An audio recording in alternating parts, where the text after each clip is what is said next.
Lo primero que quisiera hacer es felicitar muy de corazón a la Vicaría Pastoral, porque realizar estos encuentros es muy difícil y soy testigo que lo realizan con muy pocos medios y creo que ha sido una excelente experiencia en todo sentido, en los contenidos, en la organización. Por lo tanto, tenemos capacidad, por así decirlo, de organizar estas jornadas pastorales con mucho amor. Además, lo que yo percibo, he llegado temprano todos los días y he visto ya a la gente trabajando, así que al menos yo como arzobispo de Santiago me siento muy orgulloso del trabajo hecho y creo que se merecen un muy buen aplauso para empezar. Bueno.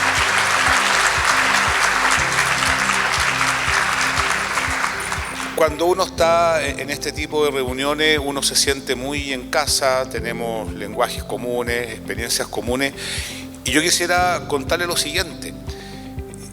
Yo tengo 33 años de sacerdocio, 33 años, y tengo 18 años de obispo, 18. Nunca he llevado a un joven al seminario, nunca. Ni de la pastoral universitaria, donde estuve 5 años, ni en la universidad, donde estuve haciendo clase 10 años, alumnos de medicina, de ingeniería, de teología. Nunca. Tengo 13 sobrinos, 11 hombres y 2 mujeres. Mis sobrinos encantadores, somos muy amigos, nos queremos mucho. Nunca uno me preguntó que por qué yo era sacerdote. Nunca. Y tengo 2 sobrinas, una es numeraria. ¿Y por qué? Porque conoció a un sacerdote que la sorprendió. Y creo que esto lo tenemos que tomar muy en serio. Y lo más probable, esto que yo cuento lo podrá contar también muchos matrimonios que tienen 5 hijos, 40 años casados, han tenido una buena vida matrimonial y sucede que ninguno de sus hijos piensa casarse, fueron generosos con la vida, tienen 5, 6, 7 hijos y los hijos no tienen ninguna intención de tener hijos. Tenemos que hacernos esa pregunta. Yo estoy seguro que todo lo que yo les cuento a nadie lo admira, como diciendo, ¿pero qué está diciendo? Esa es la realidad y estos espacios son para ser realistas. Entonces, lo primero que tenemos que hacer es interpelarnos en primera persona, porque evidentemente que en el caso personal que yo les conté, que jamás un joven ha dicho, oiga, yo quiero ir al seminario, tengo que interpelarme yo, y eso es lo primero. Cada uno de nosotros tenemos que interpelarnos, bueno, ¿qué hago yo para poder construir la iglesia? Y a propósito de eso, escribí un texto que realmente creo que ha sido uno de los cuales más surgió de la meditación, porque a mí me interpela eso. O sea, 33 años de sacerdocio que han sido muy felices por lo demás, y nunca alguien diga, oiga, yo quiero ser como usted, es complejo, ¿no? Y tal vez muchos sacerdotes que están acá podrán decir lo mismo, no sé. Entonces empecé a mirar los evangelios y me di cuenta de que hay una palabra que aparece mucho, la palabra sorprender. Por ejemplo, nacimiento de Jesús y visita a los pastores. Por ejemplo, dice acá, al verlo, contaron lo que les habían dicho acerca de aquel niño y todos los que lo oyeron se sorprendían de lo que los pastores les decían.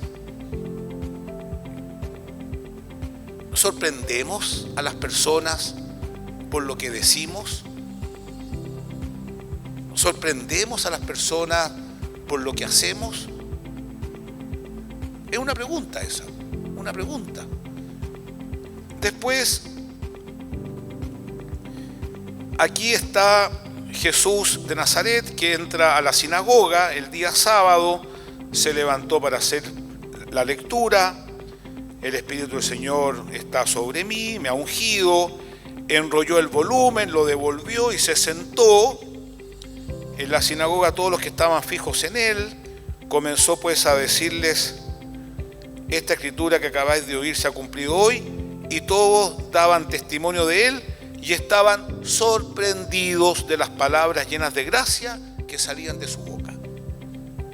¿Salen palabras llenas de gracia de mi boca? ¿Salen palabras llenas de gracia de la boca de ustedes? Porque la palabra llena de gracia es justamente la que sorprende. Y después, otro texto, Jesús y la mujer samaritana. Estaba conversando Jesús con la samaritana, la samaritana le pide una agua, le dice a la mujer: sé que va a venir el Mesías, el llamado Cristo, cuando venga nos los develará todos. Jesús le dice: yo soy el que está hablando contigo. En esto llegaron sus discípulos y se sorprendían de que hablara con una mujer. Nuevamente Jesús sorprende. Hay una situación, pasa algo y la gente queda sorprendida. Si nosotros vemos el recorrido de la iglesia este último tiempo, pasa algo y la gente se va, somos menos. Esa es la verdad. Después, otro texto, el endemoniado, dice lo siguiente: llegaron al lado del mar, a la región de Gerasenos, salió a la barca, vino a su encuentro, y entonces comenzaron a suplicarle que se alejara de su término, de este hombre endemoniado. Y al subir a la barca, el que había estado endemoniado le suplicaba estar con él, pero no se lo concedió, sino que le dijo: vete a tu casa con los tuyos y cuéntales lo que el Señor ha hecho contigo y que ha tenido compasión de ti. Él se fue y empezó a proclamar por la Decápolis todo lo que Jesús había hecho con él, y todos quedaban sorprendidos. Nuevamente, ¿cuántos comentarios negativos hay respecto de cómo nosotros atendemos a las personas? Que no contestamos las cartas, que no contestamos los emails, que la iglesia está cerrada. Vivimos escuchando eso todos los días. Entonces, ese es el cuestionamiento. Después, lo mismo con el texto de Hechos de los Apóstoles, cuando está este hombre pidiendo limosna y quería una limosna, y los discípulos le dan mucho más que una limosna, se levanta y sale alabando al Señor. Algo pasó, sale alabando al Señor y la gente queda sorprendida. Entonces, para mí, en concreto, ¿cómo hacer que el mensajero, nosotros somos todos mensajeros, entreguemos el mensaje adecuado, de la manera adecuada, de tal forma que las personas queden sorprendidas? Eso para mí es la clave. Algo pasa, nosotros hacemos algo y la gente queda sorprendida. Si eso pasa, vamos a tener más católicos en nuestra iglesia, y si eso no pasa, vamos a tener menos católicos, que es lo que pasa aquí, que fue lo que pasó en Europa, como decía muy bien el padre Heriberto. Y por lo tanto estamos en un momento que tenemos que reflexionar respecto de nuestra propia vida. Ese es el punto. Nuestra propia vida, de qué manera somos testigos del Evangelio. Hay un texto de los Hechos de los Apóstoles donde ellos hacían cosas muy simples. Se juntaban a orar, compartían el pan, ayudaban a los más pobres. Los pobres siempre fueron en el mundo semítico las huérfanos, las viudas. Y dice el texto, la gente gozaban de simpatía en todo el pueblo. Gozar de simpatía en todo el pueblo. Y más de alguna vez hemos sido pesados. Hemos sido pesados. Hemos sido rígidos.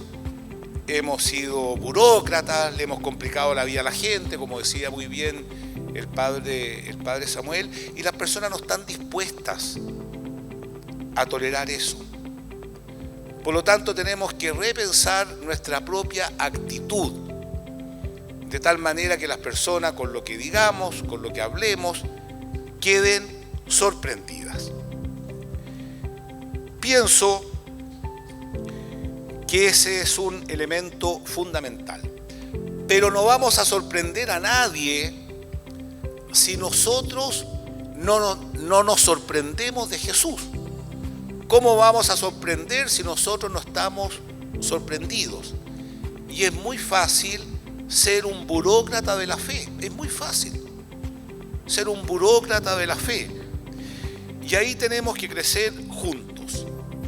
Tenemos que ayudarnos a sorprendernos con lo que decimos, con lo que hacemos, y eso evidentemente que trae riesgos que tenemos que estar dispuestos a asumirlos. Y la única manera de sorprenderse es conociendo a Jesús y teniendo una experiencia con Él. Tener una experiencia con Él. La transmisión de la fe no son transmisiones de contenido principalmente. Es una transmisión de una experiencia de encontrarse con Él. Y por eso que es tan importante la vida espiritual. Por eso que es tan importante la profundidad espiritual, de tener un encuentro con Él. Yo tengo mucho miedo, mucho temor, y espero que nos ayudemos mucho en eso, en convertirnos en proveedores de servicios. Eso sería terrible.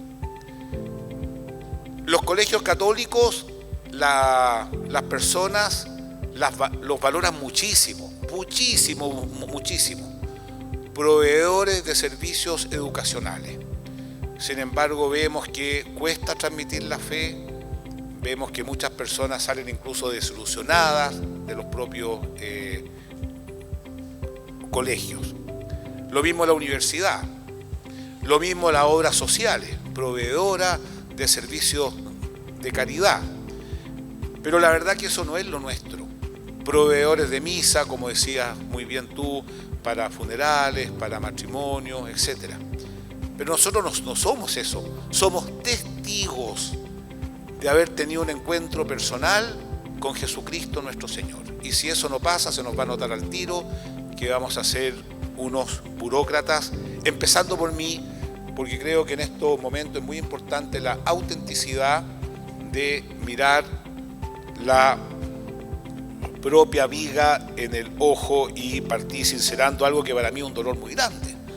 O sea, es doloroso dedicarle la vida a algo y sin embargo no tener a nadie que te siga.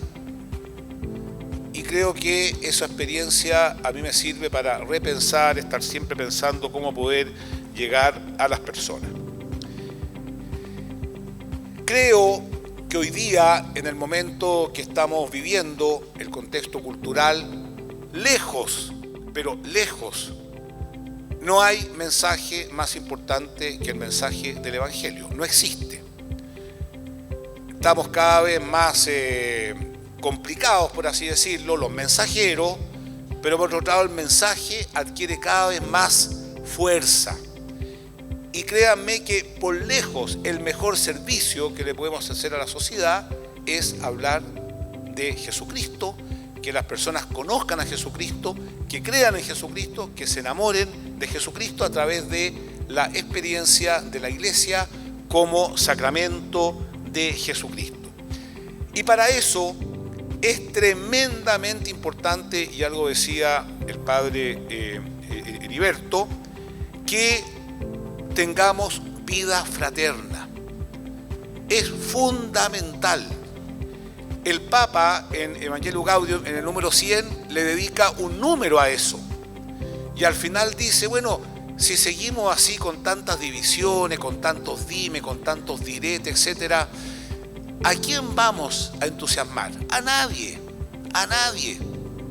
Por lo tanto, es muy importante que hagamos un gran examen de conciencia cada uno de nosotros si con nuestras actitudes estamos generando un ambiente de fraternidad.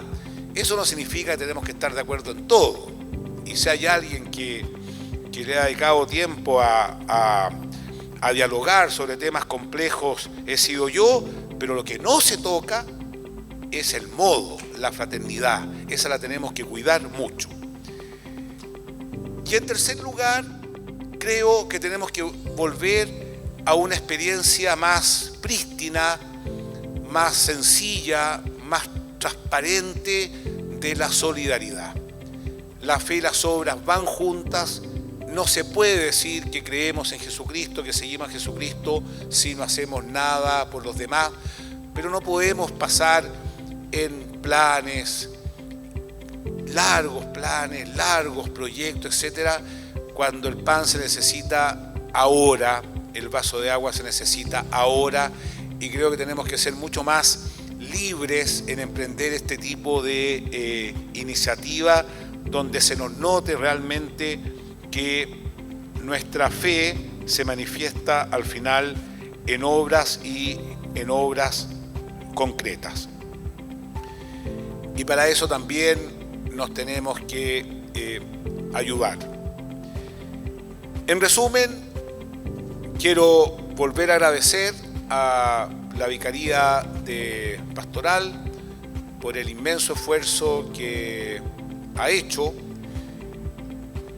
preguntarnos cada uno de nosotros de qué manera somos testimonio, y evidentemente esa pregunta me la hago yo en primer lugar, de qué manera generamos asombro, las personas quedan asombradas de lo que hacemos, y lo otro que se habrán dado cuenta que en el Evangelio siempre los encuentros son uno por uno.